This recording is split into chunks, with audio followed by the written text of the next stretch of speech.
journalist, founder of We Are Change and Change Media University, fearless confronter of the world's biggest criminals, Luke Rudkowski. This is Luke Rudkowski of We Are Change.org here at the 3rd year anniversary of Anarchapulco, and I want to thank all of you amazing, beautiful human beings for coming out here and being a part of this amazing moment with all of us, synergizing our energy, collaborating, building, growing, and of course, learning. Now, I'm going to do something different that I haven't ever done before, so you guys are in for a very special treat. Usually what I do is I come up here without anything in my head, without anything planned, and I just ramble on.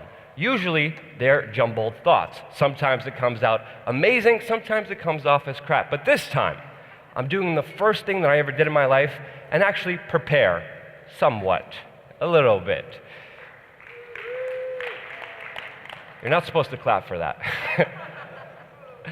Usually my thoughts are rambled, and it's really hard sometimes to express myself because there's so many things that I went through, so many experiences, but I'm going to try to do it through this presentation, which I was originally going to call The Hippie's Guide to Life, Embracing the Unknown and Being a True Rebel, Kicking the State in the Balls with Your Very Existence. But that title kind of sucks. So my real title here is I Don't Freaking Know. There's been a lot of people here asking me, Luke, what are you talking about? Luke, what are you going to be presenting about? And I told them, I really don't know. They thought I was joking, they thought I was pranking them, but in reality, I want to talk about the essence of this very important statement in a very crappy PowerPoint presentation that I'm going to do my way in order to represent those ideas, which I think are going to be beneficial not only to understand the way I live my life, but as a way to really ultimately go up against the state. Now, my first slide is going to be a quote, because quotes make you look smart. This quote is by Norman Cousins. Does anyone here know Norman Cousins? Okay, good. I don't know him. I just hope he's a good guy. But I really like this quote. And his quote is, "Death is not the greatest loss in life. The greatest loss is what dies inside of us while we live." And to me, this is the number one weapon used against us. It's people who live their life, but they are already dead inside. And to me, this is what is helping the state prosper, helping the state exist, and this is the ultimate problem that I think we all face. It is the biggest weapon against us is our own very mind. It's our own psychology. It's our own mental complacency, and most importantly, spiritually being compliant to what you find normal.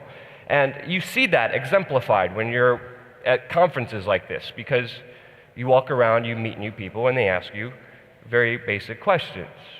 What do you do? Where do you live?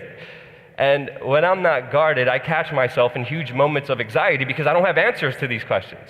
And the only thing I could say is really, I don't know. Where do I live? Well, I was just in Thailand before. Before that, I was in India. Before that, I was in Europe. I get anxiety about that. What do you do?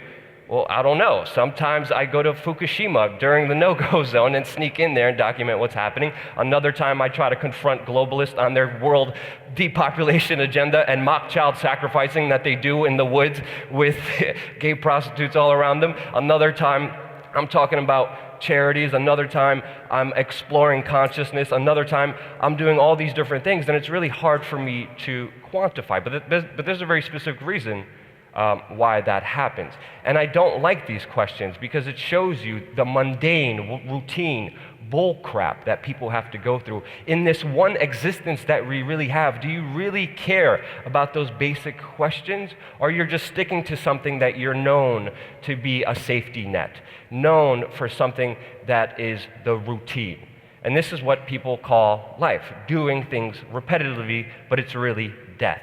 And we're stuck in these cycles mainly out of fear, out of complacency, out of routine, stuck in the usual, which I refuse to do because in that realm that a lot of people are in, there's never any real prosperity. There's never any real challenge. There's never any real growth. There's nothing in your life that makes you say, wow, experiencing your real, true human spirit, the fire you have inside of you to explore, to adventure, to question, to live life to the fullest extent that you could.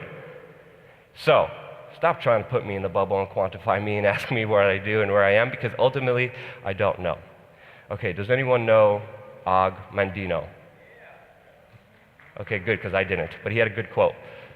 And he said, most humans in varying degrees are already dead. In one way or another, they have lost their dreams, their ambitions, their desire for a better life. They have surrendered their fight for self-esteem, and they have compromised their great potential. They have settled for a life of mediocrity, days of despair and nights of tears. They are no more than living deaths confined to cemeteries of their choice. Yet they need not remain in that state. They can be resurrected from their sorry condition. They can each perform the greatest miracle in the world. They can each come back from the dead. And to me, that quote stuck with me. And of course, I had to use it in my PowerPoint presentation. And it really signifies the essence of embracing the unknown. Because to me, the best things in life have come to me when I'm put in what the pluck situations. I mean, this is why I hang out with a madman called Jeff Berwick. Is Jeff here, by the way? Okay, good. I get to really tell you the truth about him. And you never know. When you hang out with Jeff Berwick, you never know what will happen. He will bring you to the Puta Dome in Panama, where you have energy vampires and prostitutes grabbing your crystals. And I'm not talking about the ones on my neck. He will break down and talk about trannies or flat earth. He will try to fight the White House press corps inside of the Bilderberg group that me, myself, and Dan Dick snuck into, trying to compromise our mission, while at the same time going after any female he sees and tries to court them with his magic drunken slurs. So Jeff, to me, is the epitome of the unknown, because you really do not know what's going to happen when you hang out with him. But in those moments of unknown that are helped out and brought out by Jeff Berwick to the extreme, you really find out who you are. You experience the unknown. You experience the serendipitous, the synchronistic, the ultimate test of your manifestation, and you learn to let go of what you cannot control. So when Jeff breaks the law and has a spastic attack on Chilean cops, you have a choice to either sit there and learn that you have no control, try to make the best of the moment, or run away from it and never hang out with him again, which happened on the first day that I met Mr. Jeff Berwick. So how do you get to this kind of state of being open to embrace the unknown, the serendipitous, the conscious, the spiritual aspect of the manifestation aspect of it? Well, a lot of people are stuck in that but moment, whether it's their jobs or their homes or their possessions. And really, one thing I have to ask you guys is that really something that is important to you? Is that really something that matters to you? Is that really something that serves you? And I think a lot of people don't ever ask themselves that question. Many people think they have all the time in the world to pursue their dreams or to go traveling or to have an adventure. But in reality, you don't, because the only time you have is right now. And sadly, a lot of people make excuses about that. So I made a list about what I wanted to do. I wanted to travel the world. I wanted freedom. I wanted adventure. I wanted connection. I wanted experience. I wanted to kick those elitist buttholes in the balls who are ruining this amazing experience that we call life, and look them in the eyes, videotape it, post it on YouTube, and use that as a way to inspire people all around the world, to show them that they have no power over you and the real power lies within all of us.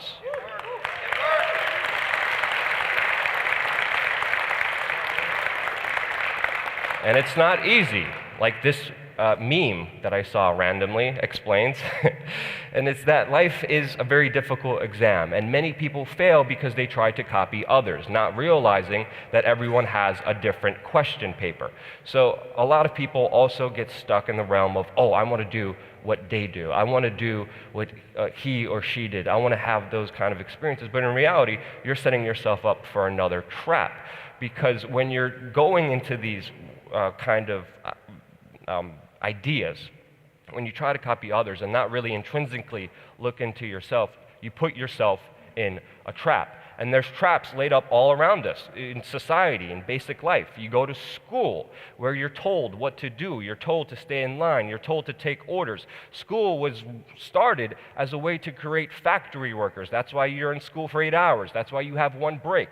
That's why you're repetitively told what to do, to follow orders, regurgitate what they tell you, and follow the same process, because that was the original concept of school, is to create good factory workers. When you get out of that school at the age of 18, you're supposed to know exactly what you're going to be doing for the rest of your life and pick a career goal by going to a college with sure uncertainty, getting yourself in debt to where when you finally do get out, you are a slave to the monetary system, and you have to work a shitty job in order to pay off that debt while only having 2 weeks vacation, at least in the United States, living a life of servitude and not a genuine life of total freedom and uniqueness.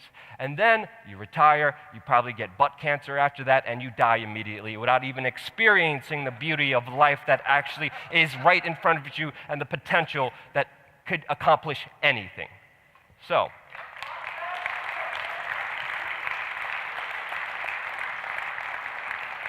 and you have to question yourself, what kind of life is that? And sadly, people never question that. The majority of people are stuck in that routine. They don't know nothing else because they were never exposed to it. So, step 2, I never had step 1, but anyway, that doesn't matter. The way to do it is to first do it out of gratitude. Do it out of generosity. A lot of times I spend my times volunteering with street children in third world countries or dog shelters and volunteering my time trying to give back. Sometimes I post them on Instagram, which is a little bit of ego that I identify within myself, but a lot of times I don't post a lot of the things I do because sometimes even pointing a camera at it ruins that very moment. But there is a unique power to human interaction, and you yourself are in charge of that power. You yourself have that choice of that interaction. And if you could come from a place of gratitude, if you could come from a place of knowing yourself and the true version of yourself, everything will align in the most perfect, synchronistic, magical freaking ways where you won't be able to believe it. So I definitely strongly recommend, I guess this is tip 3. I don't know where tip 1 and 2 was, but tip 3 is to have a gratitude journal. This is something that I can't fathom, and I can't tell you how important it is. It may seem mundane, it may seem routine, but break out of that, because I started writing down 5 things every single night for the past 3 years about what I am grateful for, what I am happy about, aligning myself, opening myself up to those possibilities, embracing them, and because of that, they come into my life more. Meditation is extremely important. Being able to center yourself, being able to listen to yourself, being able to understand your true version of yourself without any distractions, clearing your mind is such a critically important thing to do, because then you could see if you're getting screwed over by the state or not. So I definitely recommend, there's a great app called Calm, C-A-L-M, that people download. They have a free version. Don't buy the other paid version. The free version is pretty good, where you do a 7-day program and it guides you to that meditative state. Because if, you know, there's a slogan saying if you don't have time to meditate for 10 minutes, you should meditate for 3 hours. And it's very hard for people to get into that state, but the best unique way that I found people could do that is with this just simple app called Calm. Now, it's also important to set your intentions. What do you want to do? What do you want to accomplish? What is your main mission? So when I see Jeff, I am naturally drawn to him. Not for the entertainment values, but I know through my actions, I could show him a different way. I could demonstrate to him magical moments that we all had together, where in total despair, where we didn't know what was happening, we didn't know what was going to proceed, everything aligned in magical ways, which had Jeff totally mind blown about the things that we could accomplish if we come at it with the right intention. And I like to think that I've been able to somehow help him. And maybe this is the reason why he's doing coffee enemas in the morning and yoga and meditation now and trying to help himself. Because ultimately, even though he is a crazy madman, he has a good, big, freaking heart that you cannot deny. And the best way to be able to help somebody is not by telling them what they're doing is wrong, not by judging them, not by discriminating them, not by pointing a finger at them, but by showing them by example that anything is possible. And ultimately, it's a major kick in the balls, which shows people that they have all the power. Now, throughout my journey, I have taken a lot of risks throughout my life. They are very calculated, but they're done in full faith because it needs to be done. The work that I do, I see as a way of exposing deeper truths that people need to understand, that people need to be informed.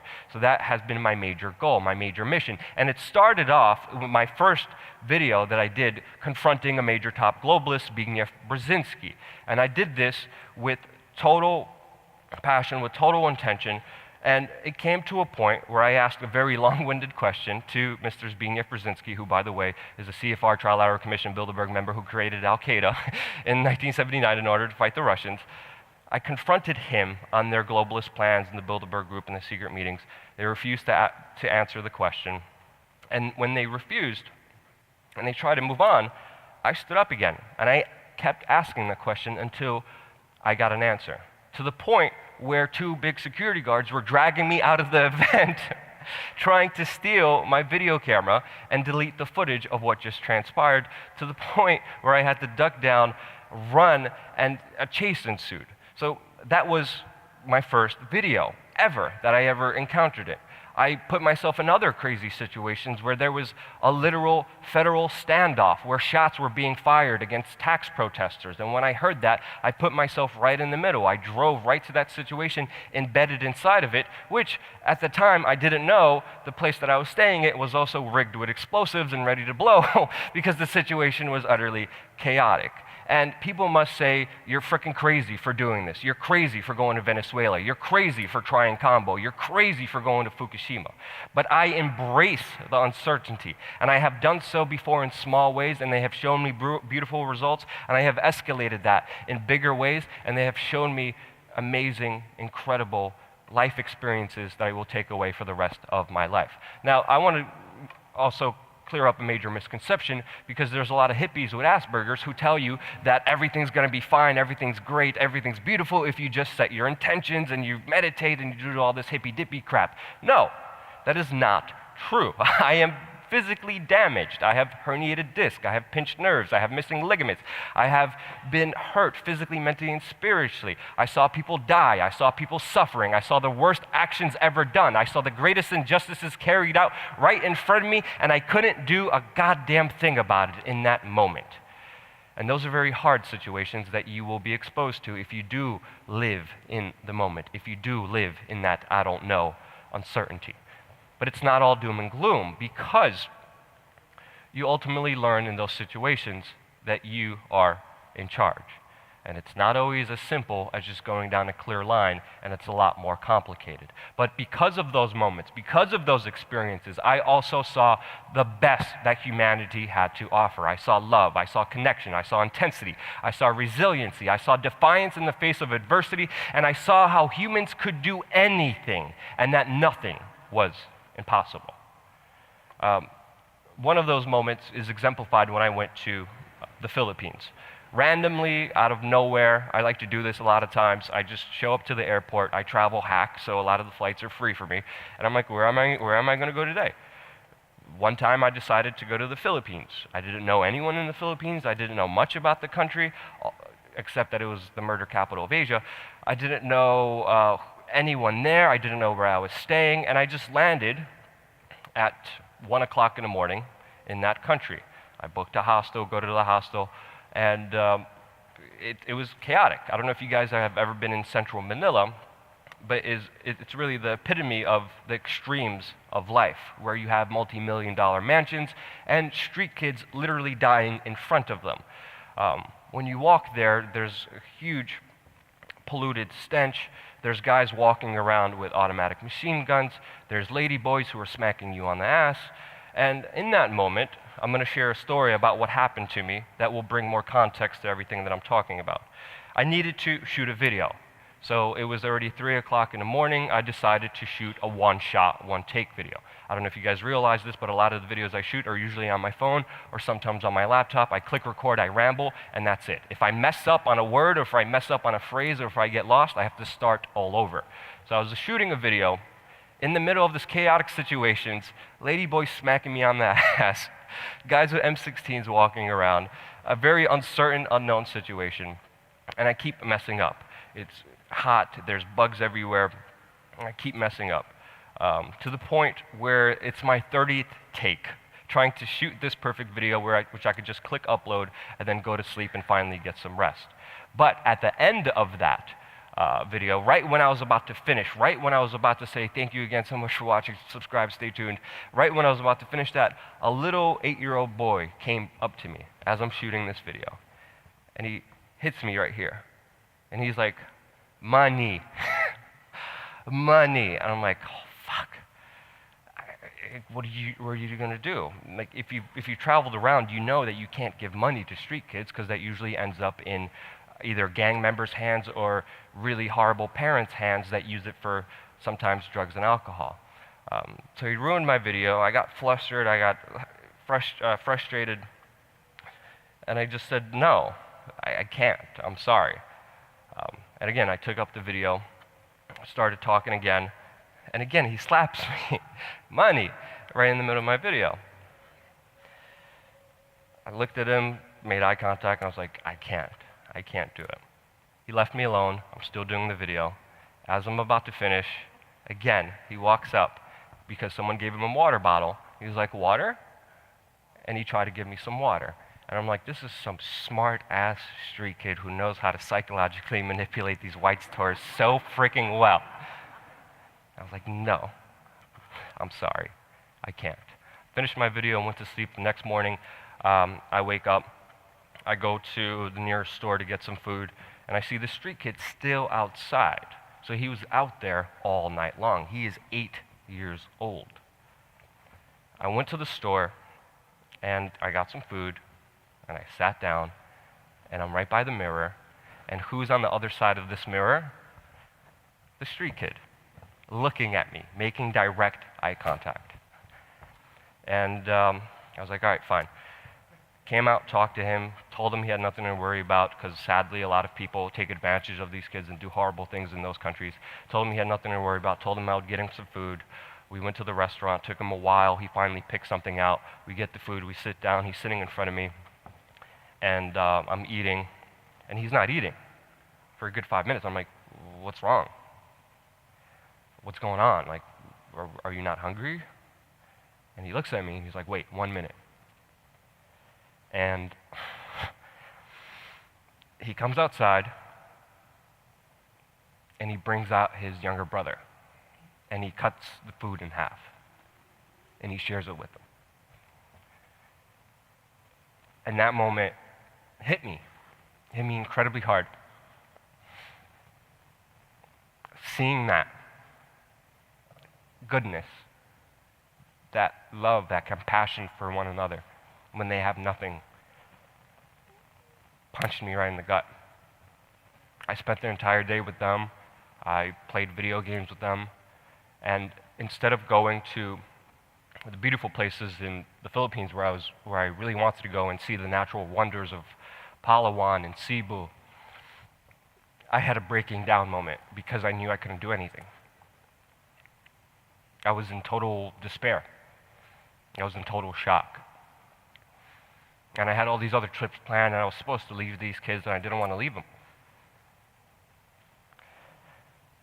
And then I said, you know what?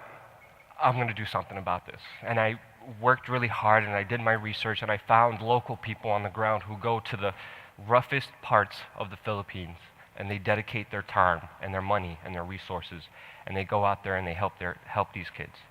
They give them medicine that they would never have. They give them food so they're not hungry. They give them clothes so they could actually have something to wear. And I found this group and I started working with them and I started volunteering with them and I made a video for them and it raised so much freaking money for them. And I was able to change that situation. And in that moment of despair, you have a choice. You could let it destroy you or you could let it make it give you a purpose, give you a lesson, and also it makes you less of a brat complaining about Wi-Fi when you're in resorts. But ultimately, what I am experiencing throughout my life is the truth of life in its most honest ways, and I love that. because it's all filled with moments of, I don't freaking know. And the more you try to fight those moments of I don't know, the more you try to resist it, the more you try to control it, the more it messes with you, the more it hurts you, the more it takes away from the very gift that we were all blessed with here today. So stop being a butthurt Becky, because you could be worrying about the worst things in life and extinguishing life, or you could be creating life in the most beautiful, unpredictable form, embracing it, giving it a hell of a ride for you. That choice is within all of us, and it all depends on what you do, on what decision you make, and what will guide you throughout your life. So, the last things I want to leave you with is, instead of pursuing the routine, the usual, the mundane, provide meaning and depth in your life. Don't be blinded by comfort or scared of uncomfort. Embrace the essence of life and live it to the point of defiance, to where the state cannot control you any longer. Live it with a passion, live it with a fire, live it with adventure, live it embracing the unknown, breaking away from all those ties that try to control you. And the next time someone asks you, what do? You just say, I don't fucking know. Thank you so much. You still have more time?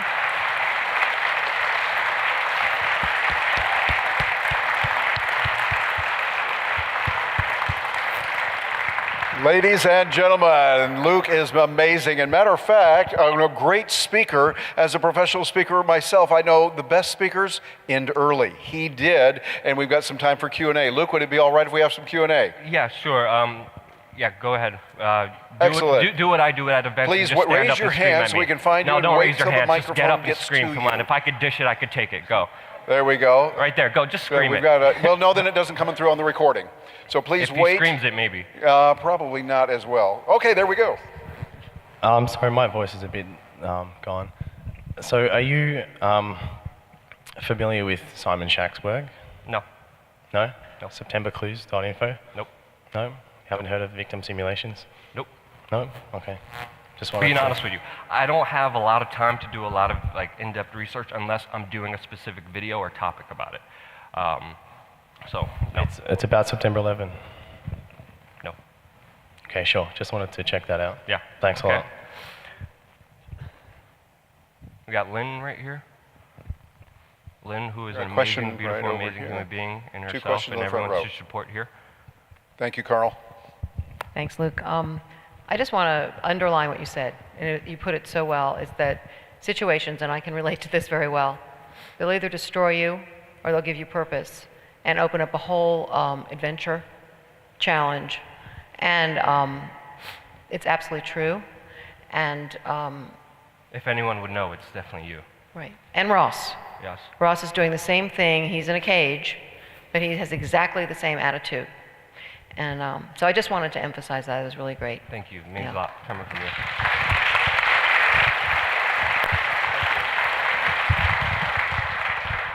Hey, Luke, it's a very simple question.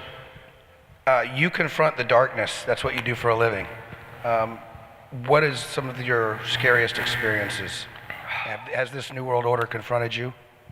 Yes, I've been beat up. I've been sent to jail. I had a gun pointed to my head. My life's been threatened. My loved one's life has been threatened. I've been put through incredible stress, incredible torture, incredible challenges that I don't wish upon anybody.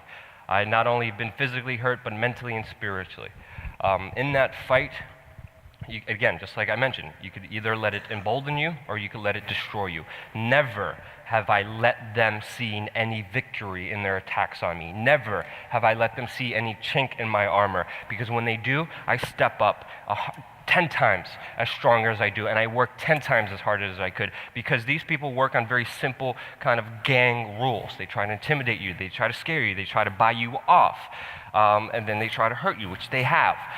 And I know those rules, and I know those laws, and I know the only way to beat it is to be as defiant as I can, to let them know that they will never win. Because if you give up a little bit, they'll take everything away from you, and I will never do that, no matter what happens. No.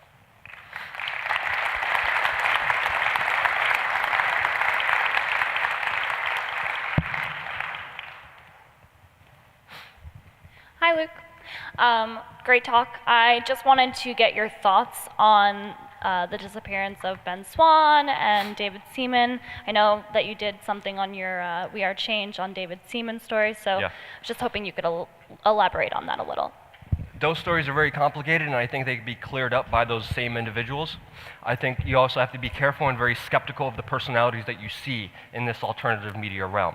When I said don't follow anybody else, I literally mean that. I don't want you to follow me. I don't want you to believe everything I say. I want you to question things. I want you to bring up things in your own reality that you yourself consciously will dedicate time to and mindfulness to in order to understand and comprehend your own specific way. So as far as those two individuals, they need to speak up, and they need to speak up immediately instead of raising these suspicions, because I don't understand why. If it was me, I would speak right away no matter what.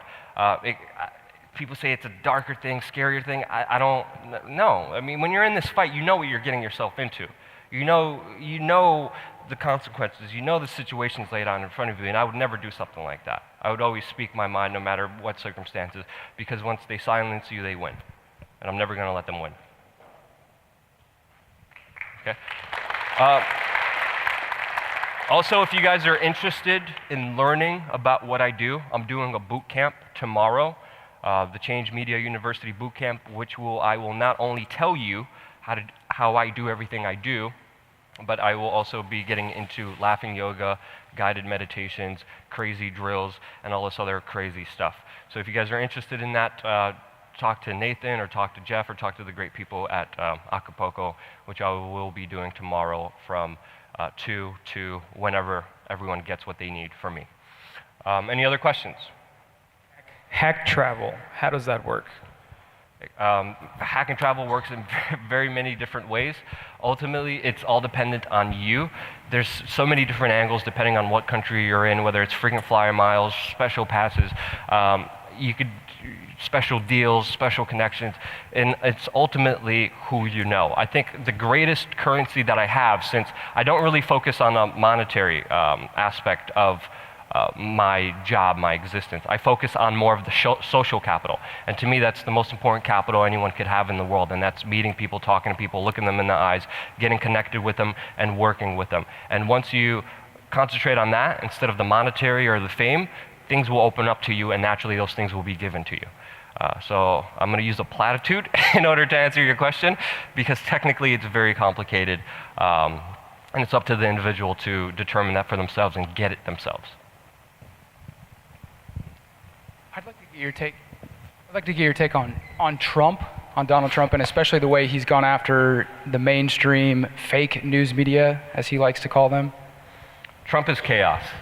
I love the chaos that he's creating within the system right now. Sometimes he says really amazing things like George Bush knew about 9/11. Sometimes he says we need to audit the Federal Reserve. But other times he says we need a bigger federalized police state. Other times he says we need torture. Other times he's waging war against Iran, which makes no sense geopolitically when Saudi Arabia, the #1 financer of radical Islamic frickin' terrorists, are working together cohesively. And that makes no sense at all. So it's a continual battle, push back and forth. I've been talking about this on my YouTube channel for a very long time. Quantifying every little aspect of it. But the situation is so complicated that it brings a lot of uncertainty.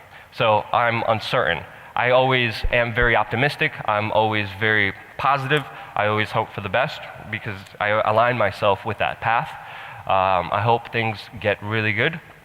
I hope the system gets more confusing and more busted up from the inside. But I'm also skeptical at the same time not to be blinded by fake hope, by fake positivity, by fake individuals and leaders, and always stick to the principle of never putting anyone above myself and learning that I am the true ruler of my domain and my kingdom.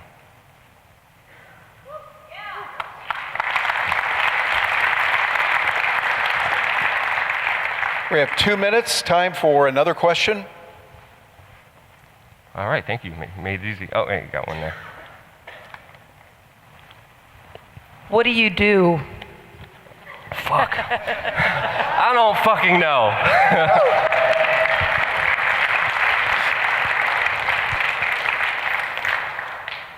Right there. Colorado? Whenever the moment and opportunity presents itself, and I'll be there. I don't know where I'm going to be after this. Okay? So it's very hard to dedicate any kind of planning in my life. When I feel something and there's a pull, I'm there, regardless. And Luke, for those that are watching on tape and going to be watching this in other places, please tell us how to get in touch with you. Best way. WeAreChange.org is my main website. I have hired a bunch of writers and editors. My ultimate mission right now, my second goal, is not only to make the world a better place, but to galvanize amazing people, be able to pay them, be able to have a staff, and create a life with other individuals of total freedom, of total expression, being able to work towards that greater goal of making the world a better place. So that's what I'm currently doing right now on WeAreChange.org, and of course, most of my work is on youtube.com/WeAreChange. Sorry, go ahead. Hi. As an anarchist, what's the best way to build a good relationship to your parents? Parents? Parents. I know some people call me an anarchist, but also I hate labels. I hate bubbles. It's like, what do you do? Who are you? I don't know who I am, to be honest with you. I don't know any of that. So regardless of that fact, I know about parenting because I had a very interesting thing happen with my parents. I remember my parents once found a flyer calling for a new investigation of 9/11. They didn't know I was involved with victims' family members and rescue workers, actually coordinating and working with them to call for answers about September 11th. And they saw this pamphlet, and they got triggered, they got angry, they got mad. And they're like, what is this crap and propaganda in our house? We came from frickin' communist Poland to escape this, and you're crapping on the very government that is giving you all this freedom and giving you all this. So it was a very shocking point, but what I decided to do, and I definitely recommend this because family and friends are the hardest to convince of any point. It's not to get frustrated, it's not to get angry, it's not to push your ideologies or your beliefs onto them, but to show them. Just like I try to show Jeff that meditation and keeping a gratitude journal are important, show them. So what I did with my parents specifically is I pulled back. I'm like, oh, I don't know. Someone was just giving it out. I have no idea. Waited a few months, came to them, brought them a DVD, and I said, I saw this DVD. Since you're so much older, since you're so much wiser, since you have so much more life experience than I do, I would really appreciate if you would watch this and tell me what you think. And I gave them Loose Change. They watched Loose Change, their mind was blown, and they're like, holy cow, did you know about Building 7? Did you know about this? Did you know about that? Like, this is crazy. And I'm like, just watch the credits. And at the end of the credits, there was my name. Excellent. So taking that approach of love and understanding and not being mad and not pointing fingers is critically important to the social currency that I hope all of you guys build together because that is the most important currency that you can have in your life. Thank you again. Love you guys so much. Thank you for your time. Luke Rudkowski, ladies and gentlemen. In a world where Antifa riots in the city streets, cops rage out of control, and the leader of the free world is a fat-ass casino owner, one event stands alone to make anarchy great again. I actually love humanity. That is why I'm an anarchist. Words in the building like we the ceiling, we illin'. No matter who find it appealing, I'm here and I got a feeling that we'll be dealing a lot of pain with a penicillin get drilled in your head. That we are monsters and yeah, we come from the slums and for months we've been pumped, but for once I am now comfortable. I want to grow, I want some more success, and I want to know that greatness can't be rushed, can't be less, so face the fuss. Feel free to hate on us, we lace them up. Dudes, we done paid them up. Keep snakes away from us and safe from us, you might wanna be. Remember when clowns used to make fun of me and that they wanna be me, see me and they run at me. I'm gonna be the greatest, yeah I wanna be, but I am not the one to be the fakest for the sake of being played. I'm here like I never left, set to hell. Nah, cause I can't just fail, so just prepare your ears, it'll get for real. Okay, from here, we will never take the sale, it's squad time. My mind and my thoughts, my highs and my faults, my wins and my loss. When will I fall off? It's a test for me. You are now listening to Veracity. Yeah. Fuck the media, fuck the banks, fuck drone strikes, fuck tanks, fuck hunger, fuck war, fuck ignoring of the poor, fuck the left, fuck the right, fuck the government. Thank you.